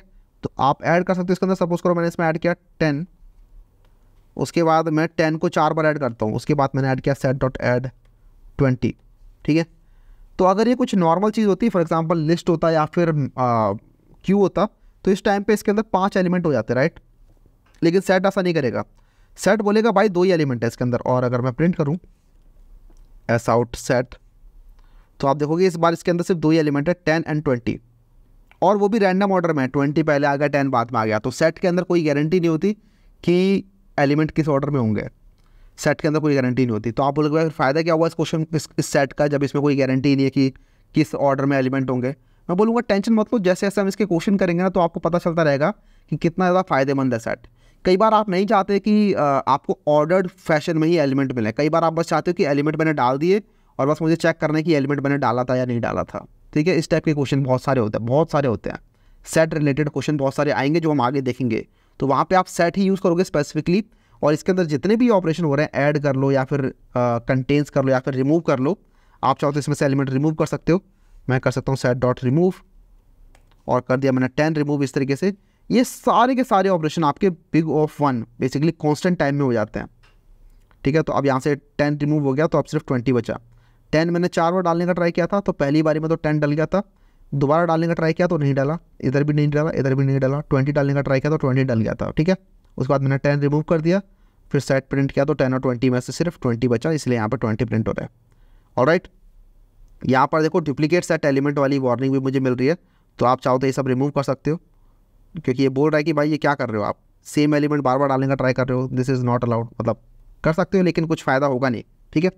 तो इस तरीके से आपका सेट काम करता है। एक चीज़ और, अभी आपने जो एलिमेंट डाले थे, जैसे कि अगर मैं यहाँ से रिमूव को हटा दूँ और अगर मैं यहाँ पे कर दूँ let's say 10, 50, 90 and then let's say 30, ठीक है। और अगर मैं यहाँ पे सेट को प्रिंट करूँगा तो आपको पता है एक रैंडम ऑर्डर में मुझे मिलने वाले एलिमेंट और वो इस ऑर्डर में मिल रहे हैं मुझे। मैंने किसी और ऑर्डर में डाले थे, मुझे एलिमेंट इस ऑर्डर में मिल रहा है, फ़र्क नहीं पड़ता। लेकिन तो ये था आपका, क्योंकि आपने हैश सेट यूज़ किया था। और हैश सेट क्या करता है, हैश सेट बेसिकली एक हैश बनाता है इन नंबर्स का, सभी नंबर्स का एक यूनिक हैश बनाएगा और उनके हिसाब से वो उनको स्टोर करता है अपनी मेमोरी के अंदर। हैश सेट की इंटरनल वर्किंग कैसे काम करती है वो मैं आपको समझाऊंगा अच्छे से, जब हम हैश सेट को डिटेल में पढ़ रहे होंगे। वहाँ पे आपको क्लियर होगा कि कैसे जो सेट है वो रैंडमनेस का यूज़ करके बिग ऑफ 1 टाइम कॉम्प्लेक्सिटी लेके आ रहा है, और साथ में ये रैंडमनेस क्यों इंट्रोड्यूस हो रही है वो भी हम समझेंगे बाद में, ठीक है। अभी मैं उसको नहीं समझाना चाहता, अभी हम बस कलेक्शन फ्रेमवर्क की बात कर रहे हैं, तो हैश सेट की स्पेसिफिकली बात नहीं कर रहे हैं अभी हम, तो वो सब हम बाद में समझेंगे जब हम हैश सेट की बात करेंगे। लेकिन अभी क्योंकि हम हैश सेट यूज़ कर रहे हैं तो इसी वजह से यहाँ पर रैंडम ऑर्डर में एलिमेंट डल रहे हैं। आप चाहो तो इसको इम्प्लीमेंटेशन को चेंज कर सकते हो और आप यहाँ पे लिख सकते हो लिंक्ड हैश सेट, ठीक है। एक दूसरी क्लास होती है लिंक्ड हैश सेट, और ये क्या बोलती है, ये अपने अंदर इंटरनली लिंक लिस्ट का यूज़ कर रही होती है। और लिंक लिस्ट के अंदर आपको पता है एक के बाद एक एलिमेंट होता है, लिंक्ड होते हैं एलिमेंट्स, ठीक है। लिंक्ड होते हैं एलिमेंट, इसीलिए इसके अंदर जिस ऑर्डर में आपने एलिमेंट डाले हैं उसी ऑर्डर में आपको एलिमेंट मिलने वाले हैं। लेकिन ये भी डुप्लीकेट सपोर्ट नहीं करता है। इसका मतलब अगर मैं इसमें मल्टीपल टाइम्स 20 डाल दूंगा तो ये भी मल्टीपल टाइम 20 नहीं डालेगा, लेकिन जो एलिमेंट्स होंगे ये इसी ऑर्डर में होंगे। देखो 10, 50, 90, 30, 20, 10, 50, 90, 30, 20, ठीक है। उसके बाद मैंने 20 और भी डालने का ट्राई किया, लेकिन और नहीं डाला 20, बिकॉज इसके अंदर डुप्लीकेट तो अलाउड होंगे नहीं। अल्टीमेटली है तो ये सेट ही, लेकिन इसके अंदर जो ऑपरेशन होते हैं वो इनकी टाइम कॉम्प्लेक्सिटी अब चेंज हो जाती है। फॉर एग्जांपल जो ऐड ऑपरेशन है इसकी बिग ऑफ 1 होगी, लेकिन जो आप रिमूव ऑपरेशन कर रहे हो उसकी बिग ऑफ n होगी, क्योंकि आपको इसमें ढूंढना पड़ेगा कि एलिमेंट कहाँ प्रेजेंट है, एंड देन आप वहाँ से रिमूव कर रहे हो एलिमेंट को। ऐड करते टाइम तो आप टेल में डाल दो या हेड में डाल दो, कहीं भी डाल दो, फ़र्क नहीं पड़ता। लेकिन जब आप रिमूव कर रहे होगे तो क्योंकि लिंक लिस्ट है, तो लिंक लिस्ट क्योंकि हैश सेट तो यूज़ नहीं कर रही, हैशिंग यूज़ नहीं कर रही है, तो इस बार इसके अंदर आपकी big of n time complexity आएगी रिमूव करने की। तो मोस्ट ऑफ द टाइम आप इसे यूज़ नहीं कर रहे होते हो, मोस्ट ऑफ द टाइम आप हैश सेट ही यूज़ कर रहे होते हो बस। लेकिन पता होना चाहिए कि एक लिंक्ड हैश सेट नाम का भी कुछ होता है हमारे पास। अगर कभी यूज़ केस आ जाए इसका, ठीक है। इसके अलावा एक होता है हमारे पास ट्री सेट, तो इसको मैं इम्प्लीमेंट वो कर देता हूँ कमेंट, एंड देन आपके पास एक होता है ट्री सेट। तो ट्री सेट किस काम में आता है? Tree set basically internally binary search tree का यूज़ कर रहा होता है, एंड आफ्टर यूजिंग दैट ये इसको सॉर्टेड ऑर्डर में स्टोर कर लेता है।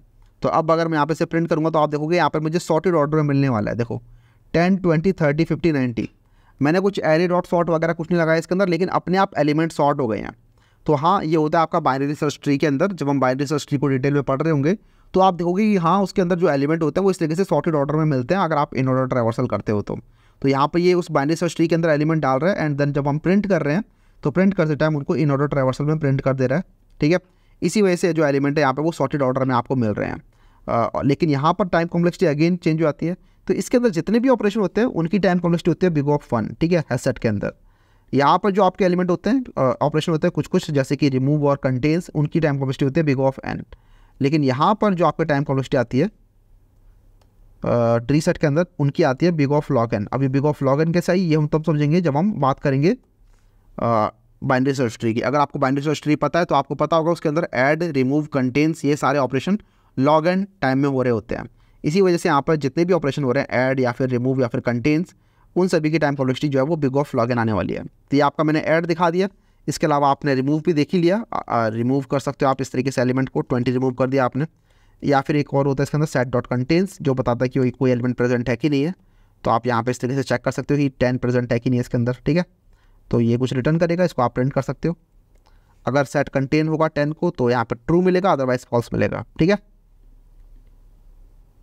तो आपने पहले 20 रिमूव कर दिया और सेट के अंदर 10 प्रेजेंट है इसलिए 10 लिखा आ रहा है, ट्रू लिखा आ रहा है।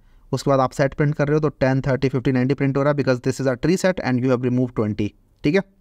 तो ये था आपका सेट। लेकिन सेट के अंदर कुछ और भी अभी फीचर्स बच गए हैं, जैसे कि जावा हैश सेट के बारे में थोड़ी सी और बात कर लेते हैं। In Java hash set is commonly used if we have to access element randomly. It is because element in a hash table are accessed using hash code. अब ये हैश टेबल और हैश कोड हो सकता है समझ में ना आए, लेकिन एक्चुअली इंटरनली क्या होता है ना, जितने भी हैश सेट के एलिमेंट होते हैं उनका एक हैश कोड बन रहा होता है। तो हर एक चीज़ का, हर एक एलिमेंट का, फॉर एग्जांपल आप इसके अंदर अगर स्ट्रिंग एलिमेंट भी डालोगे, जैसे अभी तो मैंने यहाँ पे इंटीजर एलिमेंट डाले हैं सारे राइट, तो इनका एक हैश कोड बन जाएगा।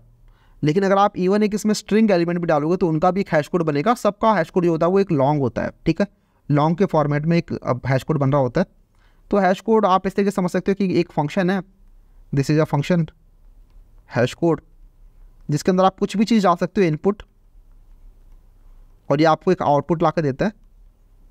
इसकी बात अगेन मैं कह रहा हूँ डिटेल में हम करेंगे। तो हैश कोड एक फंक्शन होता है जिसके अंदर आप कुछ भी इनपुट डाल सकते हो, फॉर एग्जांपल स्ट्रिंग डाल सकते हो, नंबर डाल सकते हो, और उसकी कॉरस्पॉन्डिंग एक आउटपुट जनरेट करेगा। And you can be sure कि इस इनपुट के लिए बार बार ये हैश कोड वाला फंक्शन सेम ही आउटपुट जनरेट करेगा, ठीक है।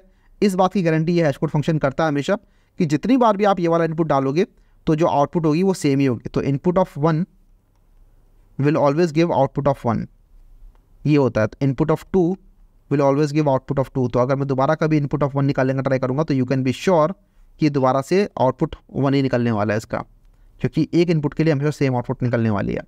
लेकिन इसके अंदर ये भी पॉसिबल होता है कि अलग अलग इनपुट के लिए भी सेम आउटपुट निकल के आ जाए, तो वो सब हम बाद में पढ़ेंगे, कोलिजन वगैरह कैसे अकर होता है हैश सेट के अंदर, ठीक है। Hash code of an element is unique identity that helps to identify the element in a hash table. तो ये एक इसकी यूनिक आइडेंटिटी होती है हर एक एलिमेंट की, हैश कोड आउटपुट जो निकल के आ रही है। Hash set can not contain duplicate element, hence each hash element has a unique hash code. तो हैश कोड के अंदर क्योंकि यूनिक एलिमेंट ही अलाउड है, इसी वजह से आप कह सकते हो कि इसके अंदर जितने भी एलिमेंट है उन सभी की जो आईडी है वो यूनिक है, ठीक है। तो क्योंकि इसके अंदर डुप्लीकेट अलाउड होते नहीं है। लेकिन मोस्ट ऑफ द केसेस में कई बार हम देखते हैं कि अगर हमने हैश कोड फंक्शन अच्छा नहीं बनाया हुआ तो मल्टीपल एलिमेंट्स की आईडी सेम भी हो सकती है कई बार। वो सब हम बाद में देखेंगे कोलिजन वगैरह पढ़ते टाइम। इसके बाद अगला हम पढ़ेंगे Java hash set of custom object. आप चाहो तो कस्टम ऑब्जेक्ट का हैश सेट भी बना सकते हो। तो when using set and hash set in Java for the primitive type we can just use it without worrying about how to implement the hash code and the comparison logic। तो जब आप normal implementation कर रहे होते अपने primitive type की, for example आपने hash set बनाया इंटीजर का या डबल का या फिर इवन स्ट्रिंग का आपने बनाया, तो आप उसमें टेंशन मत लो कि क्या उसके अंदर कंपैरिजन रहने वाला है, क्या उसके अंदर हैश कोड रहने वाला है। फॉर एग्जांपल जैसे मैंने यहाँ पे इंटीजर का जब हैश कोड बनाया था, हैश सेट बनाया था, तो मैंने कुछ भी टेंशन नहीं ली थी और ये काम कर रहा था, राइट। अपने आप ही यूनिक एलिमेंट्स इसमें सपोर्ट हो रहे थे। डुप्लीकेट एलिमेंट सपोर्ट नहीं हो रहे थे, राइट। लेकिन और सिमिलरली अगर मैं इसके अंदर स्ट्रिंग के सेट को बनाऊंगा, फॉर एग्जांपल सपोज करो मैं यहाँ पे एक आता हूँ और एक सेट बनाता हूँ स्ट्रिंग का, तो set of string set equals to new hash set, और ये अब स्ट्रिंग टाइप का बना है। तो इसके अंदर आप चीज़ें ऐड कर सकते हो, फॉर एग्जांपल कुछ भी ऐड कर दो, जैसे कि आपने ऐड किया अनुज, फिर आपने इसमें ऐड किया set dot add let's say Ram. उसके बाद अगर आप इसमें दोबारा से ऐड करोगे लेट्स से राम को, इस बार राम ऐड नहीं होगा, set dot add Rakesh, and जब आप इसको प्रिंट करोगे हैस आउट सेट, तो आपको पता है इस बार इसमें यूनिक एलिमेंट ही अलाउड होंगे, ठीक है, राकेश अनुज राम। अब ये रैंडम ऑर्डर में मुझे मिल रहे हैं, मुझे नहीं पता किस ऑर्डर में मिल रहे हैं, बट ये एक रैंडमनेस को सपोर्ट करता ही है बिकॉज ये हैश सेट है, लेकिन यूनिक एलिमेंट ही सपोर्ट हो रहे हैं। तो ये यूनिकनेस का ख्याल अपने आप रख लिया इसने स्ट्रिंग की केस में भी और इंटीजर और जो भी प्रिमिटिव टाइप है उनके केस में भी। लेकिन अगर आप चाहते हो कुछ कस्टम क्लास का सेट बनाना चाहते हो, फॉर एग्जांपल सपोज करो आपकी क्लास के अंदर कुछ स्टूडेंट्स हैं और उनका आप एक कस्टम सेट बनाना चाहते हो, तो वो भी आप कर सकते हो। फॉर एग्जांपल आपको करना क्या, एक क्लास बनानी है, तो जैसे ये क्लास है और इस क्लास के अंदर सपोज करो मैंने एक इनर क्लास बना ली, या फिर इनर क्लास से अच्छा हम बाहरी क्लास बना लेते हैं, क्या ही जा रहा है, क्लास ऑफ लेट्स से स्टूडेंट, और इस स्टूडेंट क्लास के अंदर मैंने दो चीज़ें रखी है, एक तो होगा रोल नंबर और एक मैंने रख लिया सपोज करो नेम, इस तरीके से। और इसके बाद मैं यहाँ पे कंस्ट्रक्टर बना दूंगा। तो कंस्ट्रक्टर बनाने के लिए आप चाहो तो ऐसे भी कर सकते हो, राइट क्लिक किया आपने, जनरेट किया आपने, एंड देन जनरेट करने के बाद आप यहाँ पे कंस्ट्रक्टर बता सकते हो, और कंस्ट्रक्टर के अंदर ये दोनों चीज़ें मैं सपोर्ट करना चाहता हूँ, तो इस तरीके से मैंने दोनों को सिलेक्ट कर लिया एंड देन ओके। तो आप देखो कंस्ट्रक्टर अपने आप बन गया इसके अंदर, int roll number int string name, और this dot roll number equal to roll number और this dot name equal to name. तो ये मेरा कंस्ट्रक्टर तैयार है स्टूडेंट क्लास के अंदर। This is also known as POJO, plain old Java object, ठीक है। तो this is your normal class in Java. और आप चाहो तो सेट के अंदर एक नया सेट बना सकते हो ऑफ स्टूडेंट, तो set of student this is also allowed, set equals to new hash set, this is allowed. लेकिन इसके अंदर अगर आप एलिमेंट ऐड करते हो, फॉर एग्जांपल आपने ऐड किया set dot add new student, और इसके अंदर आपने ऐड किया लेट्स से रोल नंबर डालेंगे, पहले रोल नंबर हो गया लेट्स से 1 और नाम हो गया अनुज। उसके बाद आप इसमें दोबारा से ऐड करते हो 1 और अनुज, दोबारा ऐड करते हो 1 और अनुज, और अगर आप यहाँ पे प्रिंट करोगे इसको तो एस आउट सेट। और उससे पहले मैं काम करता हूँ इस स्टूडेंट क्लास के अंदर टू स्ट्रिंग मेथड भी डाल देता हूँ। तो टू स्ट्रिंग मेथड के लिए भी अगेन कमांड एन या control N and then to string method यहाँ से, एंड देन इसमें हम दोनों चीज़ें डालना चाहते हैं, नेम एंड रोल नंबर, इस तरीके से। तो ये टू स्ट्रिंग मेथड भी हो गया। अब जरा इसको जरा रन करके देखते हैं, तो आप देखोगे कि यहाँ पर 3 बार ये 1 और अनुज डल जाएगा इसके अंदर, देखो 3 बार डल गया, एक बार यहाँ डल गया, दिस इज़ योर 1, उसके बाद अगला ये रहा, अच्छा 1 2 और 3, हाँ ठीक है 1 2 और 3 बार सेम एलिमेंट डल गए हैं। लेकिन आप ऐसा नहीं चाहते थे, राइट। आप चाहते थे कि मैंने 3 स्टूडेंट बनाए लेकिन तीनों के तीनों सेम ही स्टूडेंट है, मेरी नज़रों में तो सेम है क्योंकि रोल नंबर सेम है तीनों का। तो अगर तीनों का रोल नंबर सेम है तो स्टूडेंट भी सेम है। मैं चाहता हूँ ये वाला लॉजिक लगाना, मैं नाम को नहीं कंसिडर कर रहा, मैं कह रहा हूँ कि अगर रोल नंबर सेम है तो स्टूडेंट भी सेम है, क्योंकि एक क्लास के अंदर एक नाम के 2 बच्चे हो सकते हैं लेकिन उनका रोल नंबर अलग अलग होगा, ठीक है। तो अगर आपको ऐसा कुछ करना है तो उसके लिए आपको याद होगा ऑब्जेक्ट क्लास के अंदर हमने पढ़ा था कि एक equals and hash code method होते हैं, राइट, जो कि आप चाहो तो ओवरराइड कर सकते हो। तो उनका यूज़ किया जाएगा बताने के लिए कि 2 एलिमेंट अलग अलग हैं या नहीं है। तो आपको अगर बताना है कि 2 एलिमेंट अलग अलग हैं तो उनके हैश कोड अलग अलग होने चाहिए बेसिकली, ठीक है। तो आपको वो वाले मेथड यहाँ पे इंप्लीमेंट करने पड़ेंगे। तो आपको करना क्या है, राइट क्लिक करो अगेन जनरेट, एंड देन यहाँ पे आप कर दो हैश कोड एंड इक्वल्स, ठीक है। तो इक्वल्स एंड हैश कोड ये दिख रहा है आपको, इक्वल्स एंड हैश कोड, इस पर क्लिक किया मैंने और यहाँ पे मैंने किया नेक्स्ट। और उसके बाद मैं बता रहा हूँ कि रोल नंबर के बेसिस पे करेंगे हम, नेम के बेसिस पे नहीं कर रहे, ठीक है। सिर्फ रोल नंबर के बेसिस पे करेंगे क्योंकि हो सकता है कि नेम सेम नेम के 2 बच्चे हों लेकिन सेम रोल नंबर के अगर 2 बच्चे हैं तो उनको हम सेम ही बच्चे मानेंगे।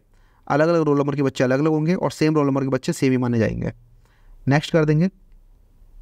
सिमिलरली ये पूछ रहा है हैश कोड में क्या करना है, हैश कोड के अंदर भी मैं सेम ही करना चाहता हूँ, एंड देन क्रिएट। तो अब क्या हुआ, यहाँ पे इसने अपने आप ही 2 चीज़ें बना ली है। ये देखो ये मेथड इसने अपने आप ओवरराइड कर लिए हैं, मैंने खुद नहीं लिखे ये मेथड। रोल नंबर के बेसिस पे हैश निकाला जा रहा है हैश कोड मेथड के अंदर। जो मैंने बताया था कि हैश कोड मेथड एक इनपुट लेता है और एक आउटपुट जनरेट करता है तो ये इनपुट ले रहा है रोल नंबर का और ये कुछ आउटपुट जनरेट करेगा which is unique for each roll number, ठीक है। तो हर रोल नंबर के लिए एक यूनिक आउटपुट जनरेट होने वाली है यहाँ पे, जिससे कि हम डिसाइड करेंगे कि दो स्टूडेंट्स अलग अलग हैं कि नहीं है। और अगर मैं बताने कि दो स्टूडेंट बराबर हैं कि नहीं है, तो उनका अगर रोल नंबर बराबर होगा तो इक्वल्स मेथड हमें वहाँ पे बराबर दे देगा। देखो अगर दोनों के दोनों सेम ही ऑब्जेक्ट हैं तब तो रिटर्न कर दो ट्रू, अगर दोनों में से कोई भी एक भी नल है तो रिटर्न कर दो फॉल्स। और उसके बाद आपको इसको स्टूडेंट बनाना है और आपको चेक करना है कि अगर दोनों के रोल नंबर बराबर हैं तो स्टूडेंट बराबर हैं, ठीक है। तो यहाँ पर हम नेम को कंसिडर नहीं कर रहे हैं, अगर दो स्टूडेंट के रोल नंबर बराबर हैं तो दोनों स्टूडेंट बराबर हैं, भले ही वो दो अलग अलग ऑब्जेक्ट भी हों, ठीक है। तो यहाँ पर देखो ये दो स्टूडेंट बनाए मैंने, वन और अनुज, वन और अनुज और वन और अनुज, ठीक है। एक काम करता हूँ मैं इनको ऐसे नहीं बनाता, ऐसे बनाता हूँ student S1 equals to new student, और इस बार मैंने रोल नंबर पास किया लेट्स से 1 और नाम पास किया अनुज, ठीक है। तो दिस इज स्टूडेंट 1। इसके अलावा मैं एक स्टूडेंट S2 बनाता हूँ न्यू स्टूडेंट, और इसका मैं रोल नंबर अगेन 1 कर देता हूँ लेकिन नाम कुछ और कर दिया, लेट्स से मैंने कर दिया रोहित। इस तरीके से मैं चेक करना चाहता हूँ क्या S1 और S2 बराबर है कि नहीं है। तो अभी जो मैंने इंप्लीमेंटेशन लिखी है उसके हिसाब से दोनों बराबर आने चाहिए, बिकॉज दोनों का रोल नंबर सेम है। तो अगर आपको चेक करना है कि दोनों सेम है कि नहीं है तो आप करोगे S1 डॉट इक्वल्स S2। तो ये इक्वल्स जो है ये आपका इक्वल्स मेथड जो आपने ओवरराइड किया यही वाला कॉल कर देगा ये, और इसकी इंप्लीमेंटेशन आपको दिख रही है कि S1 चेक करेगा कि S2 बराबर है कि नहीं है, तो S2 पास हुआ है यहाँ पे। वो चेक करेगा दोनों ऑब्जेक्ट सेम है क्या, तो दोनों ऑब्जेक्ट सेम नहीं है, दोनों अलग अलग हैं। तो यहाँ तो नहीं जाओगे आप, यहाँ भी नहीं जाओगे बिकॉज दोनों में से कोई भी नल नहीं है। फिर आप यहाँ जाओगे स्टूडेंट बनाओगे, फिर आप चेक करोगे कि ये जो रोल नंबर है ये S1 का जो रोल नंबर है वो S2 के रोल नंबर के बराबर है क्या, तो आप देखोगे हाँ बराबर है, तो यहाँ से रिटर्न कर दोगे ट्रू, तो आपको मिलेगा कि हाँ S1 is equal to S2 actually. तो यहाँ पर आप देखोगे कि मुझे पहले ट्रू मिलने वाला है, ट्रू बिकॉज दोनों रोल नंबर बराबर हैं। और यहाँ पर देखो जब मैंने सेट के अंदर इन तीनों को ऐड किया तो इस बार सिर्फ एक ही एंट्री डली है, क्योंकि तीनों का रोल नंबर बराबर है, तीनों का रोल नंबर 111 है। क्योंकि मैंने बोल दिया जावा को, सेट को बोल दिया कि सुनो भाई रोल नंबर जिसके बराबर है उसको एक ही स्टूडेंट मानेंगे, क्योंकि हैश कोड जो है उनका बराबर होगा। तो सेट बोलता है कि जिसके हैश कोड बराबर हैं उनको मैं सेम मानूंगा। तो मैंने बता दिया कि स्टूडेंट के अंदर जिसके रोल नंबर बराबर है उनके हैश कोड बराबर है, इसलिए उनको वो सेम मान रहा है, तो इसलिए उनको डुप्लीकेट की तरह ट्रीट कर रहा है, इसलिए उनको बार बार ऐड नहीं कर रहा है। तो भले ही मैं यहाँ पे अनुज के अलावा यहाँ पे लेट्स से कर देता हूँ रोहित, और यहाँ पे मैंने कर दिया लेट्स से राम। अगर मैं ये भी करने का ट्राई करूँगा तब भी ये एलिमेंट ऐड नहीं करेगा इसके अंदर, देखो तब भी इसके अंदर अनुज ही डला हुआ है, रोहित और राम नहीं डले, बिकॉज इनका रोल नंबर 1 है। तो ये क्या करता है, जैसे ही आपने ये वाला डाला तो चेक करेगा क्या ये प्रेजेंट है सेट में, तो देखेगा सेट में प्रेजेंट नहीं है तो इसको डाल देगा। उसके बाद आप अगला ये वाला डालोगे, ये चेक करेगा क्या ये सेट में प्रेजेंट है, चेक करने के लिए बस ये रोल नंबर का सहारा लेगा, बिकॉज हैश कोड ने बोल रखा है कि जिसके रोल नंबर बराबर है उनको सेम मानूंगा। तो ये देखिए कि रोल नंबर 1 है इसका, किसी और का भी रोल नंबर 1 है क्या, वो देखिएगा हाँ रोल नंबर 1 तो ऑलरेडी प्रेजेंट है। तो रोल नंबर 1 क्योंकि ऑलरेडी प्रेजेंट है तो इसलिए इस स्टूडेंट को नहीं जाने देगा इसके अंदर, ये सिमिलरली राम को भी नहीं जाने देगा। वहीं पर अगर मैं इसका रोल नंबर चेंज कर देता हूँ, लेट्स से मैंने रोहित का रोल नंबर चेंज कर दिया, तो इस बार अनुज और रोहित को जाने देगा लेकिन राम को नहीं जाने देगा। देखो अनुज डल गया इसके अंदर, रोहित भी डल गया इसके अंदर, लेकिन राम नहीं डला इसके अंदर, ठीक है। तो आई थिंक आपको हैश सेट के अंदर समझ में आ रहा होगा कि ये हैश कोड और इक्वल मेथड जरूरी क्यों है। आपको अगर कस्टम क्लास के हैश सेट बनाने हैं तो उस केस में आपको हैश कोड और इक्वल्स ये दोनों मेथड ओवरराइड करने ही होंगे। और आपको कई बार IDE के अंदर मिलता है इसका प्रोविजन, जैसे हमारी IDE के अंदर ऑलरेडी मैंने राइट क्लिक किया तो इस तरीके से मेरा हैश कोड और इक्वल मेथड जनरेट हो गए। लेकिन आपको खुद से भी पता होना चाहिए, कई केसेस में आपको ऐसे IDE नहीं मिलती है, तो उस केस में आपको पता होना चाहिए कि मैं कैसे हैश कोड और इक्वल्स मेथड अपने हिसाब से बना सकता हूँ, ठीक है। तो इस तरीके से आप बना सकते हो अपने हैश कोड और इक्वल्स मेथड, और ये आपके डिफाइन करेगी कौन से दो चीज़ें बराबर हैं। तो this was all about set and we learn कि कैसे आप हैश सेट बना सकते हो अपने कस्टम ऑब्जेक्ट के। All you have to do is but when you want to use the set with custom class by putting custom object into the set, that custom class has to implement hash code and equals method in order for the hash set to work. अगर आप ये hash code और equal method नहीं डालोगे तो hash set काम नहीं करेगा जिस हिसाब से आप चाहते हो, तो आपको बनाने पड़ेंगे ये दो मेथड, ठीक है। वैसे बहुत कम ही केसेस होते हैं जिसके अंदर हम कस्टम क्लासेस के हैश कोड हैश सेट बना रहे होते हैं, लेकिन रिक्वायरमेंट पड़ जाती है कई बार DSA क्वेश्चंस में, तो आपको पता होना चाहिए कि कैसे हम कर सकते हैं इसका यूज़। तो this was hash set of custom object. तो वी लर्न हैश सेट कैसे काम करता है, ट्री सेट हमने देख लिया। अच्छा इनम सेट हमारा बच गया, तो अब जरा इनम सेट की बात कर लेते हैं। वैसे तो ये इनम सेट बहुत ज़्यादा यूज़ होते नहीं है और DSA के अंदर आप ज़्यादा यूज़ नहीं करोगे इनम सेट को, लेकिन स्टिल जरा देख लेते हैं कैसे काम करते हैं। बट अगर नहीं भी समझ में आता है आपको कि ये इनम क्या हो गया तो भी टेंशन मत लेना कि इनम कैसे काम कर रहा है, ठीक है। तो इनम का मतलब होता है बेसिकली कि कुछ सेट ऑफ वैल्यूज़ है जिसके अंदर से सपोर्टेड है फॉर एग्जांपल साइज़ है, साइज़ आपका स्मॉल मीडियम लार्ज ये 3 हो सकते हैं, राइट। या फिर कलर आपने बोल दिया कि कलर मेरे पास ये 3 कलर सपोर्टेड है, तो इस तरीके से आप इनम बनाते हो। इनम लिखा आपने, देन आपने पता है इनम का नाम, फॉर एग्जांपल ऐसे कलर का इनम बनाना है मैंने, और उसके अंदर फिर आप ऐसे ऑल कैप्स में बनाते हो, जैसे रेड, फिर कॉमा सेपरेट करके yellow, and then comma separate green, इस तरीके से। तो मैंने बोल दिया कि मेरे पास एक इनम है ऑफ कलर जिसके अंदर यही 3 कलर सपोर्टेड है, रेड, येलो एंड ग्रीन। तो अगर मुझे कभी भी जैसे यूज़ करना है तो मैं ऐसे यूज़ कर सकता हूँ, कलर डॉट रेड। तो मैं श्योर रहूँगा कि मेरे पास जो कलर है वो रेड, येलो या ग्रीन है, इसके अलावा मैं कुछ और यूज़ नहीं कर सकता, राइट। तो देख रहे हो यहाँ पर रेड, येलो और ग्रीन ये 3 ही चीज़ें आ रही हैं, इसके अलावा मैं कुछ और यूज़ नहीं कर सकता। तो यहाँ पर ये बेसिकली प्रोग्रामिंग में यूज़ होता है। प्रोग्रामिंग में बेसिकली कई बार आप चाहते हो कि जो कोई चीज़ है, कोई टाइप है, वो सिर्फ यही 2 टाइप सपोर्टेड है या 3 टाइप सपोर्टेड है, तो उस चीज़ में आप उस टाइप को इनम बना लेते हो, so that you can make sure कि ये इन 3 टाइप के अलावा कुछ और टाइप सपोर्टेड नहीं है, ठीक है। तो वहाँ पर इनम यूज़ हो जाता है आपका इस तरीके से। लेकिन आप चाहो तो इस इनम का सेट भी बना सकते हो ठीक है, इनम सेट आपका इस काम में आता है, तो आप बना सकते हो इस तरीके से, इनम सेट ऑफ कलर, और लेट्स से आपने लिखा इनम सेट इक्वल्स टू, और यहाँ पे आप लिखते हो इनम सेट डॉट ऑफ, और इसमें आप बताते हो कि किसका इनम आप बनाना चाहते हो। तो मैं बताऊँगा यहाँ पे कलर का बनाना चाहता हूँ मैं, colour dot class, enum set of colour dot class can not resolve of colour. Enum set of की जगह मैं डालता हूँ ऑल ऑफ, हाँ ठीक है, ऑल ऑफ यहाँ पे डल रहा होता है, ऑफ नहीं डलता ऑल ऑफ डल रहा होता है। तो यहाँ पे बेसिकली आपने क्या किया, एक इनम सेट बना लिया है, और इसके अंदर आपने बता दिया कि इसके अंदर जितने भी इस कलर डॉट क्लास के अंदर चीज़ें हैं उनका सेट बन जाएगा। तो रेड, येलो एंड ग्रीन के अलावा आप चाहो तो रेड को आप यहाँ पे रिपीट भी कर सकते हो इस तरीके से, राइट। अच्छा, रिपीट नहीं कर सकते हैं, तो जब ऑलरेडी ये सेट बना हुआ है तो फ़ायदा क्या है ठीक है, तो ये ऑलरेडी सेट बना ही हुआ है, लेकिन इसके अंदर आप दोबारा से रेड नहीं डाल सकते, क्योंकि तो एक तरीके से ये रेड ऑलरेडी इसमें डल ही चुका है, तो दोबारा डालने नहीं दे रहा, तो ऑलरेडी सेट तो बन ही गया, तो दोबारा सेट बना के कोई फ़ायदा तो मेरे को दिख नहीं रहा है। लेकिन हाँ, इस तरीके से एक सेट बन रहा होता है, तो now you know enum set भी। बहुत ज़्यादा आप इसको यूज़ नहीं करोगे, मतलब इनम ही यूज़ कर लिया तो भी बहुत बड़ी बात है, इनम सेट तो आई डोंट थिंक कभी यूज़ होगा, बट यस दिस तरीके से आपका इनम सेट बन रहा होता है। मैं इसके अंदर ज़्यादा नहीं घुसूँगा। तो स्टैक देख लिया, एरेडैक देख लिया, ज़्यादा इंपॉर्टेंट आज जो था वो था एरेडैक, प्रायोरिटी क्यू, और हमने देखा इसके अलावा HashSet and HashSet of custom object, ये सब इंपॉर्टेंट थे। इनके अंदर अगर कोई डाउट आता तो मुझसे पूछ लेना। इनम सेट के अंदर कोई डाउट आता तो मैं नहीं बताऊंगा, क्योंकि इनम सेट यूज़ नहीं होना आपका, ठीक है। तो इनम सेट के अंदर बहुत सारे डाउट आएंगे, बिकॉज और भी बहुत सारे फंक्शन होते हैं, तो इनम सेट को आप इग्नोर कर दो ऑल टुगेदर, ठीक है।